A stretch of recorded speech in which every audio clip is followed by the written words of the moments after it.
ইরানে ছড়িয়ে পড়া বিক্ষোভকে আরও উস্কে দিলেন মার্কিন প্রেসিডেন্ট ডোনাল্ড ট্রাম্প। তিনি বলেন, শান্তিপূর্ণ বিক্ষোভকারীদের উপর ইরান যদি গুলি চালায় এবং সহিংসভাবে হত্যা করে তাহলে যুক্তরাষ্ট্র সেখানে হস্তক্ষেপ করবে।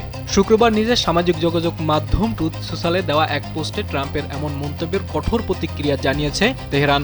দেশটির শীর্ষ এক নিরাপত্তা কর্মকর্তা বলেন, যুক্তরাষ্ট্রের যে কোনো ধরনের হস্তক্ষেপের বিরুদ্ধে দাঁত ভাঙা জবাব দেবে ইরান। ট্রাম্পের হস্তক্ষেপের হুমকির বিষয়ে ইরানের সুপ্রিম সিকিউরিটি কাউন্সিলের প্রধান আলী লারিজানি বলেছেন, ট্রাম্পের জানা উচিত ইরানের অভ্যন্তরীণ বিষয়ে যুক্তরাষ্ট্রের যে কোনো ধরনের হস্তক্ষেপ পুরো অঞ্চলকে অস্থিতিশীল এবং আমেরিকার স্বার্থের ক্ষতি করবে। স্যান্ডেলিনা সো, রূপচর্চায় আভিজাত্য।